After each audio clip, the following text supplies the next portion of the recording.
Hello, guys, and welcome to Odds Serie A Match Day 23. Very interesting, the fight for the Champions League, and with Milan coming out from the death. Daniele Fisichella, how are you? Ciao Edo, who would have expected, again, Milan did it and they managed to get an advantage over Tottenham. Tottenham, of course, is not over yet. They could have made it 2-0.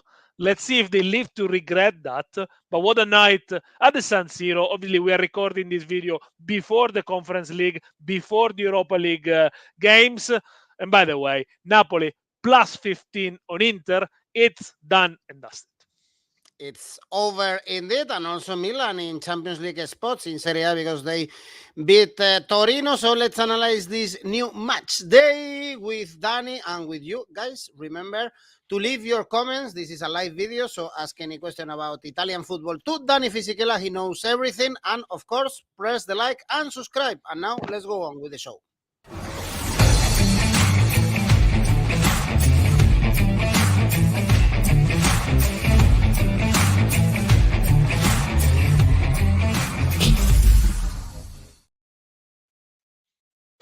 Let's talk about the leaders, Danny. On Friday, we have Sassuolo Napoli. The Scudetto fight, I guess, is over, plus 15, as you said at the beginning. But if you are very optimistic and an Inter fan, perhaps you think Napoli could drop points in Sassuolo because they have to play the Champions League in the following week. So I guess they are going to rotate some key players.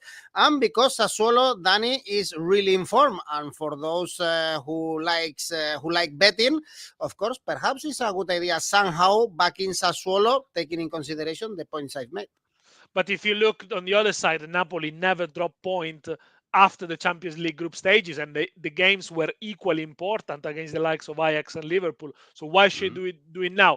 Of course, having a plus 15 point advantage, which is almost unprecedented in Italy at this height of the season, could allow Spalletti to make changes, to make rotations. But the Napoli substitutes and players that are on the bench are not of inferior quality to the ones that are playing. Napoli are strong, are covered in many positions. And I think it would make sense for Spalletti to do rotate players because Eintracht Frankfurt is going to be tough to beat. But let's see what kind of changes they make. It is a side that now has been winning recently by default, playing good stuff, playing clinical stuff against Cremonese. The first half, perhaps nothing special. Then in the second half, the 2 goals. When you got to the guy who scored the most goal in Serie A, the guy who's given the most assist in Serie A with Cravascelia, I mean, everything comes easy. And then from the bench, the likes of Simeone, Elmas, Raspadori, they pop in with the odd goals here and there. Yeah, obviously. Napoli are worth their position, and they've done it in style. Plus 13 points compared to last season. Napoli, 5 away clean sheets. The caveat is that so far, after the restart, they had easy fixtures apart from the games against Inter and Juventus. So they haven't played the big guns. Now, after the Champions League, all the big games will come. But Milan will play in Napoli will play at home against Milan, against Atalanta, against Lazio. They will travel to Torino and they play Inter with 3 games to go. It will be already done. It will be already settled. So, they really have a chance to have a go at the Champions League. Sassuolo, 8 goals in the last 3 games. Shades of old Sassuolo going forward. 8 points in the last 7. At Udine was a little bit of a crazy game. In the end, they could have lost it. An injury again for Berardi. Are they going to be out without Berardi again? We saw what happened to them, although in the January market they bought Bairami, who seems to be fitting the bill for sure. 3 home clean sheets so far. I think it's difficult to see Napoli losing this one. There might be, maybe you might want to play a little bit with the Asian handicap plus 1.25 for Sassuolo. I like the both to score 182. I know Napoli recently have been solid defensively, but they have leaked the odd goal here and there in the month of January, and I'm sure they're gonna hit the target against Sassuolo, who does concede a lot of chances. Both to score 182. Okay, Amir Hossein is going for both teams to score, and also Amir Hossein and Elvis for the over 2.5 goals, thinking about also the firepower of Sassuolo that you just mentioned. Danny, let's go to the games we have on Saturday. Sampdoria, Bologna. Here, perhaps it's not a good idea. Going for the over.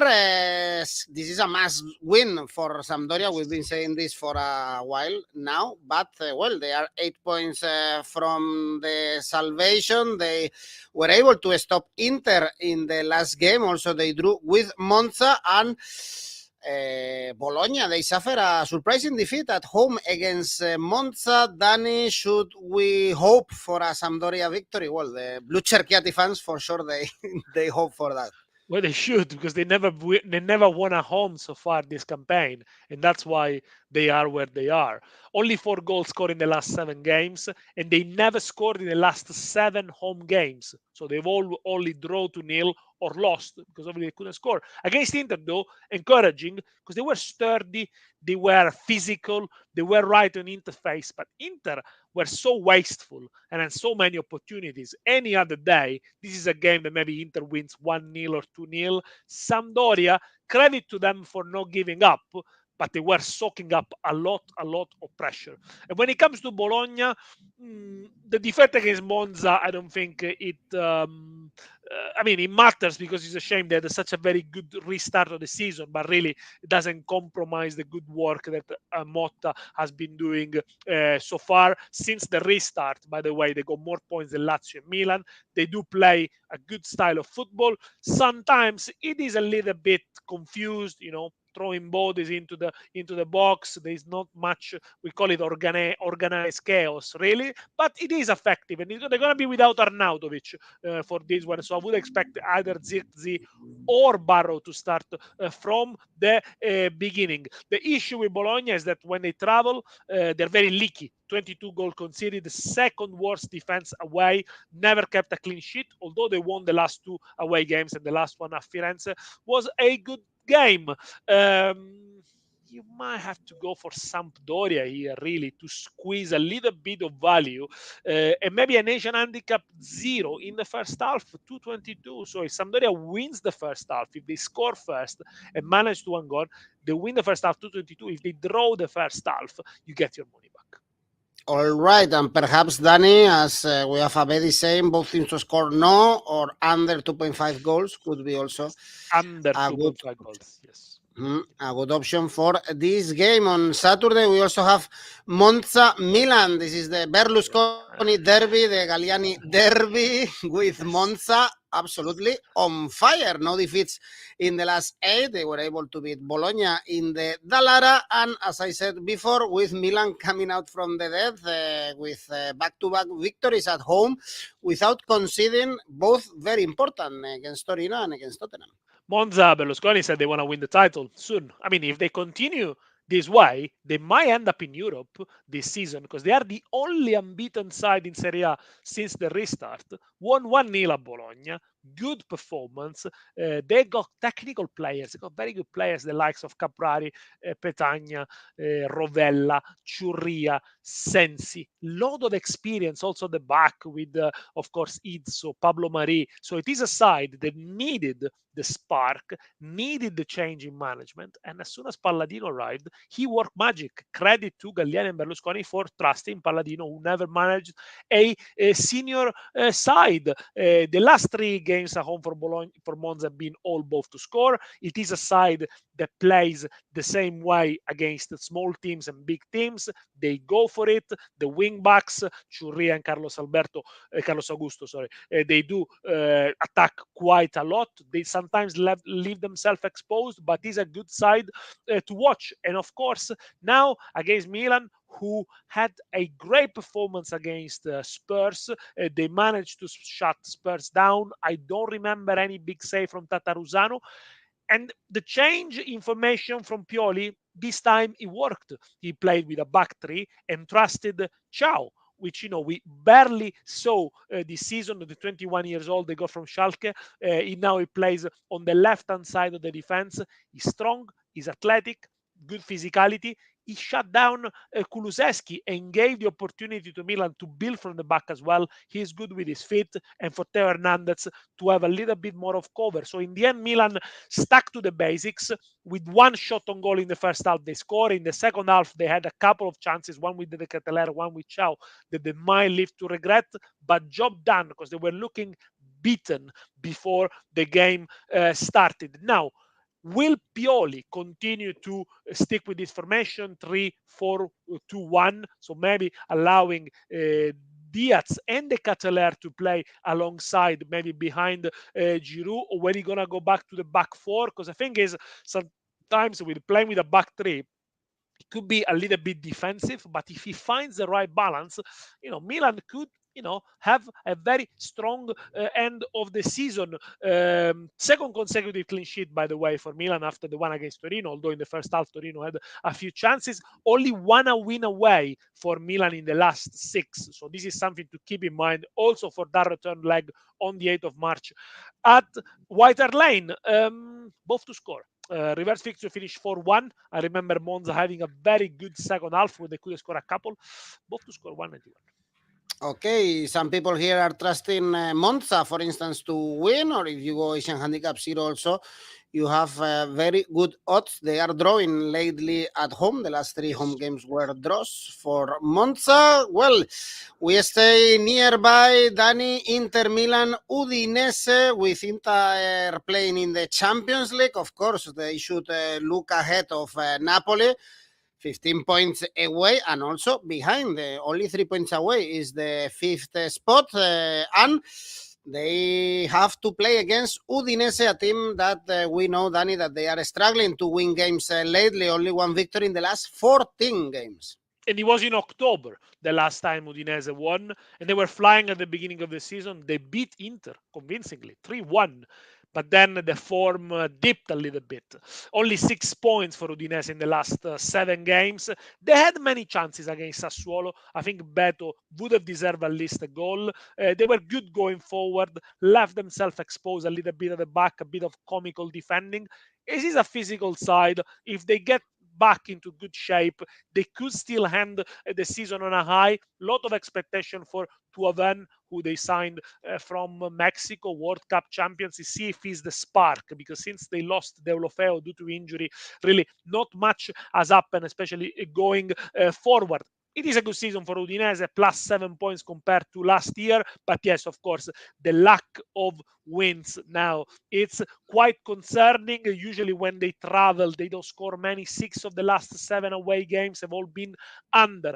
And for Inter, another wasted opportunity on a Monday night against Sampdoria. They had 25 shots, no goals, few good saves from Audero, but really they didn't look like they kept going continuously. They were playing in phases, and it looks like sometimes they lacked a bit of motivation, and this is something that it is concerning. Against the small teams, they've already dropped points against Sampdoria, against Empoli, against Monza since the restart, and there's been a lot of nerves.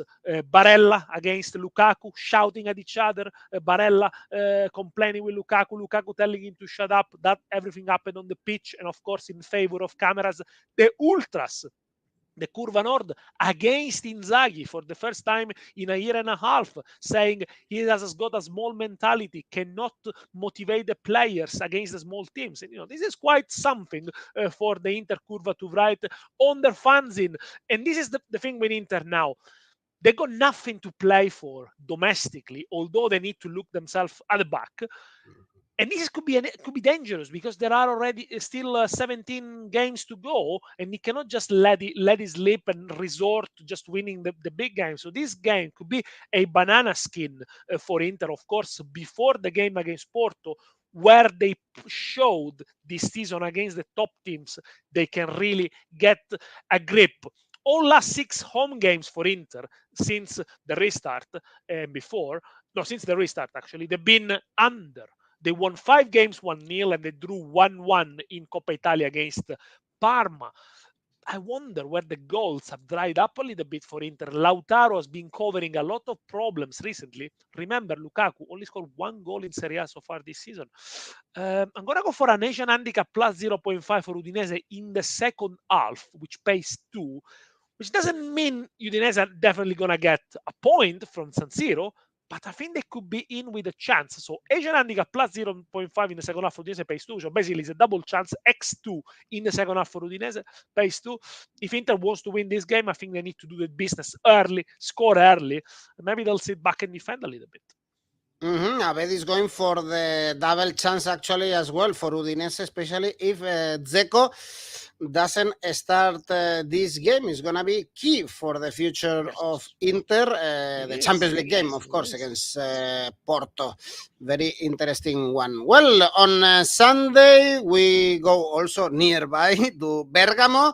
Dani, Atalanta Lecce, with Atalanta in Champions League spots. Great victory in the Olimpico against Lazio, and now they are playing against Lecce, comfortable in the middle of the table.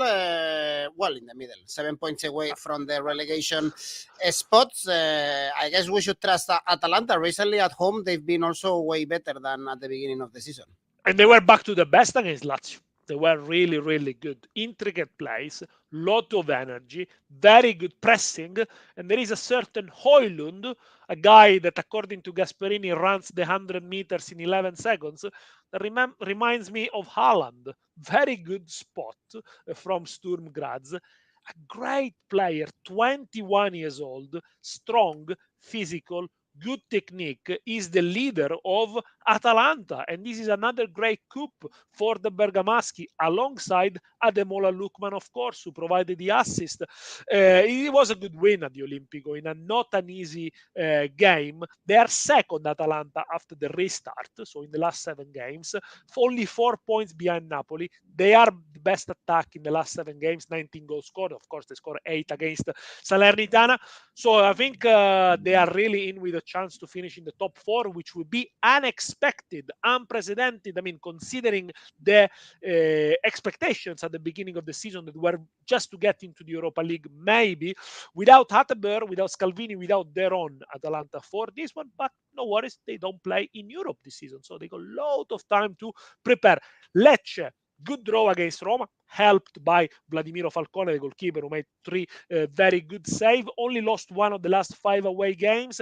All the last 6 away games for Lecce have been under, which means they don't necessarily concede a lot of goals when they travel. They can keep it tight, and also they demonstrated they can score against top teams home and away. They beat Atalanta 2-1 at home, score against Roma, score against Lazio, score against Milan. I mean, I feel I'm repeating myself every week. I said that they can score against top teams, but that's what they do. That's what, for example, Cremonese, the other newly promoted side, cannot do. So you need to really take that into account. I think, again, 4-3-3 for Lecce. Maybe they soak up the pressure a lot, but they can hit you on the counter. Atalanta at home, they're never been the best defense in Serie A, and sometimes this has costed them points and titles. Over 2.5 goals, 190.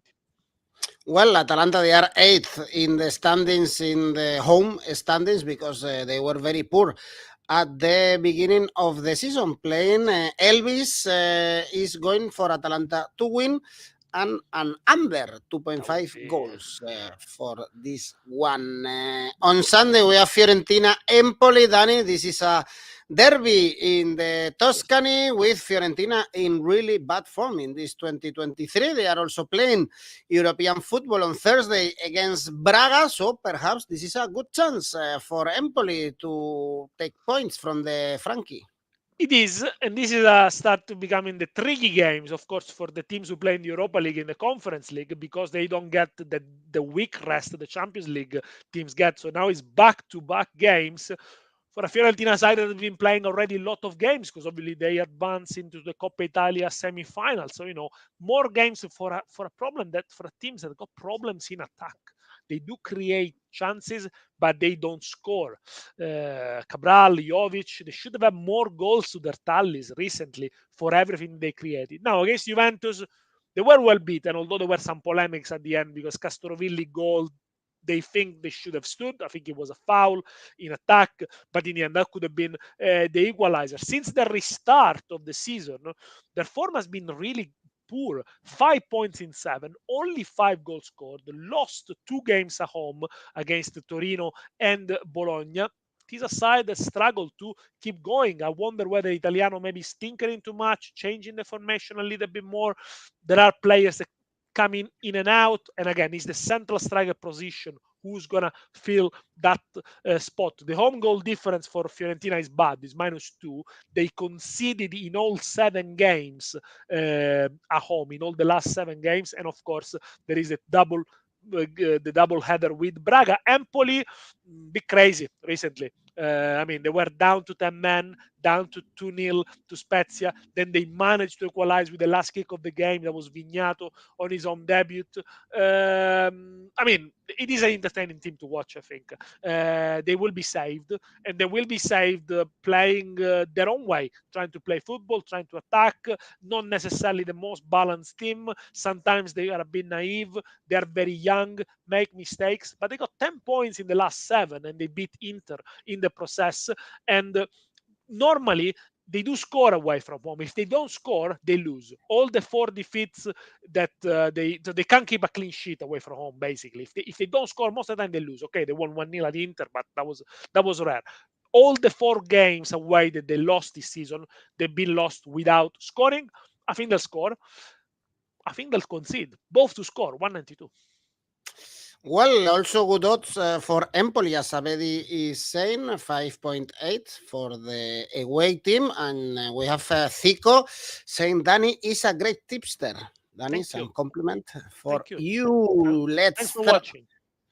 Thanks for watching, everyone, of course. And we want to know your tips and your comments, as always. In the video, for instance, for the next game, Salernitana Lazio, another team playing in Europe, in the conference. Lazio, in this case, very difficult to predict right now and to trust. This Lazio getting some bad results, like the defeat against Atalanta. But, Danny, I guess Lazio, they should get the 3 points from Salerno, a team that is getting really in danger after the defeat in Verona. Yes, so poor the form for a team that actually in January has strengthened with the new goalkeeper Ochoa, with Nico Caviglia, and now the rumor is that Nicola is going to be sacked, this time for real, not like 3 weeks ago when they sacked him and then they call him back after 4 days, and he's going to be replaced by Paulo Sousa, which is an interesting appointment for the way Salernitana might want to play. Paulo Sousa, possession-based, rotations, a quite sophisticated way of playing, but, is in a relegation battle, in a relegation scrap. Let's see how it works out. Surely Salernitana are very strong from the midfield, or quite strong from the midfield going forward. They got plenty of options. The defense, it is an issue. 18 goals conceded in the last 7. At Verona, they had a few chances. Piontek missed one at the end, but also Verona could score 2. No home wins for Salernitana since October, really. And against Juventus 2 weeks ago, they were played off the park. Juventus could score 5. I wonder whether this could happen again. Lazio, by the way, they got the easiest fixtures of all the European teams, Italian teams playing in Europe, because they play Cluj in the Conference League. Lazio got relegated for the Europa League, so should be easy. And I'm sure for the Conference League side team, they're going to make a lot of formation changes. Sarri going to make changes for sure. Frustrating against Atalanta, frustrating night for Lazio, because they had the chances. They didn't take them. Maybe they were worth a goal, but also they were culpable of getting caught cold and on the break a few times. Strange for a defense that has been so good. And also they're going to be without Romagnoli, the captain, the centre back, who's going to be out for a couple of weeks at least. Look, they're doing better stuff than last season because they got more points on the table, +4. They conceded less goals. Is the continuity of the results that really could define the season. Recently, they slowed down. Only 1 win in the last 4 away games. And they're going to be without their top scorer for this one, not Immobile, Zaccagni, because Zaccagni scored 8 goals in Serie A, suspended. Maybe Immobile is due a goal soon. I'm going to go for a Lazio win here because I like it. I like the 172. Salernitana historically against the top teams struggles. And over 1.5 goals. I think you could trust Lazio maybe to score a couple here. 227. Lazio win and over 1.5 goals. Well, Sarri doesn't like to play on Thursday, so perhaps Lazio focus more in this game in Serie A because they have to reach Champions League spots. And on Thursday, we have also Juventus playing. Next game is Spezia Juve. It's going to be unusual, of course, for La Vecchia Signora playing Thursday and Sunday. Also, not a lot to play for in Serie A, or it looks like that according to the points right now. But Danny, they are back into winning 2-0. They did it against Fiorentina, against Salernitana recently, and Spezia is also one of these teams with an awful form and getting in trouble. Only 2 points away from relegation. They can go down to the bottom three this week. Yes, they could, and the rumor is that the manager, Luca Gotti, is in peril. He might lose his job, and it's the recent form that might have costed him, because before the break, they were doing well. Actually, at the point, they had the record points in history, I think, after 14, 15 games. So they were doing really well, and, credit to him for making them a little bit more solid and for restoring confidence on Balanzola, who scored already 9 goals, but only 1 win in the last 7. Against Empoli, they were 2-0 up, 1 man up, and they threw it away. They got a man sent off, and in the end, they couldn't hang on. It would have been vital, those 2 points, because now they are only 4 points above Verona. Verona, in the last 7 games, recovered 6 points on Spezia. So 2 points, sorry, only 2 points above Verona, who recovered 6 points above to Spezia since the restart. 4 points is a Salernitana, of course. They got less points though compared to last season. Spezia, they got -3, and that is where the worry could begin, because last season, despite all the struggle to score goals, and they were always losing against top teams, they still had more points. No wins at home for Spezia since September. The question mark is where Balanzola is going to start from the first minute. By Juventus, they collected another win 2-0, which you think is the team that's got more clean sheet in Serie A this season. Fiorentina were limited to a few chances in the first half. Juventus started again with the front three: Di Maria, Chiesa, Vlahovic. It kind of worked. It is an interesting experiment, because I think Juventus were built in the summer to play with a front three, and obviously had Pogba in midfield, but Pogba is injured. So let's see, because I think a lot goes with the balance of the team. But if this is the formation that Allegri chooses, I think we will see more goals scored by Juventus, more chances created. They're only 1 point behind the 7th spot, obviously taking into account the -15. And, they got, despite all the bad things that we've been seeing about Juventus, they still got 3 points more compared to last season. So Allegri will see this as a small improvement, and they could push on for a qualification, at least in the Europa League. The last 5 away games Juventus played against middle or lower table teams, so obviously not Napoli, have all been wins 2-0. So they've always traveled and won 2-0. They got an easy fixtures against Nantes in midweek, and I think they're going to win this one. And they're going to win. I'm going to go with an Asian handicap -0.75, which is pays 184, which means if they only win by 1 goal, you win half your stake, which is good enough. But if they win by more than 1 goal, you win the full stake, 184. I like it. Also, of course, as you mentioned, Juve to win 2-0 could be a good option. They would be second if they would have 15 points more that they were removed. But next game, Danny, last game on Sunday, another Europa League team, Roma, Verona, with Roma dropping points in Lecce. They are out now of the Champions League spots, and with Verona in really good shape. Perhaps the form is gonna be over in the Olimpico, but in the last 4 games, 2 victories, 2 draws, and then finally they are seeing the light. Perhaps they can stay in Serie A 1 year more. These are the 2 of the most informed teams recently, apart from Napoli, of course.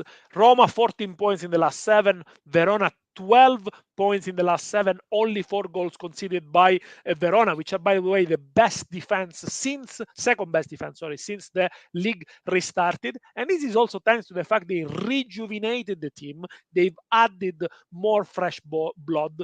Goje, good signing from Groningen, second goal. Gaish, who used to play at Benevento and he was in Russia. Lazovic now was already on the team, but he looks in very good form. So I looked at the two lineups, the first game of the season and the last game they played. There were 7 different players last week. So they completely changed the formation. They changed the manager with Bocchetti, and it's working. They are not the most technical or prettiest team to watch, but they're physical, sturdy, get big players. They can score from set pieces, from corner, a lot of crosses. So, they get into dangerous areas. Away from home, they've been poor so far. They never won. They never scored more than a goal away from home. And compared to last season, they are still a long way behind, minus 13 points. But I always had the feeling at some point things will click and change. They are not as bad as the standing represent. And for Roma, at the end, the result, the 1-1 against Lecce, I think was a fair result, because also Lecce had their chances. It was the 8th goal from Dybala, which is obviously good news. Tammy Abraham is beginning to hit form again and being more confident. He's able to create chances on his own without maybe having the help of many players around. It's going to be, I think, a physical battle between this one. Remember, Roma best weapon often are corners. Score a lot of goals from corners and set pieces. Roma won the last 3 games 2-0 at the Olimpico. They play Salzburg, which is going to be a very, very tricky game, first away and then at home. I don't know. I mean, this could be a surprise, I think. I'm going to go for an over 2.25 goals to be cautious, but I wouldn't discard a double chance for Verona here. Over 2.25 goals, 196. So if there are only 2 goals in the game, you lose half your stake. Wow, an over. I'm a bit surprised. Timmy is going for an under, for instance. Hello to Hassan, watching us from the Netherlands. And for Monday evening, Danny, we have left Torino. Cremonese, perhaps it's better to read a book than watching this game, but still, of course, we can place our bets. We can back Torino, for instance, to win 1.73 because Cremonese is still without victories. They've been having a tough calendar recently. But 1.7 for Torino to win doesn't look that bad. I like it. Look, Cremonese, I'm sure they're going to win a game before the end of the year. They're the only team in the 5 major leagues to haven't won a game. They'll win one, but probably they will win one when it doesn't count anymore. 1 point in the last 7 for Cremonese, which was the draw at Bologna 1-1. For sure, with Ballardini, they look more organized. Against Napoli in the first half, I think they collected 5 corners, so they were not shy of going forward. But the quality is what it is. They don't have a proven goal scorer. Their defense is not great, just to use a euphemism. Carnesecchi is a very good goalkeeper, but I'll just stop there. And yes, when they travel away from home, they score in 7 out of 11 games, but they've been trashed a few times. Torino, on the other hand, are one of the teams that find him harder to score goals. Their top scorers are Miranchuk, Sanabria, and Vlasic, all with only 4 goals.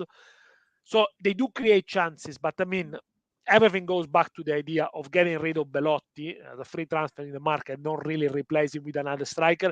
They do play well. They do create chances. Against Milan in the first half, I felt they could have scored at least 2.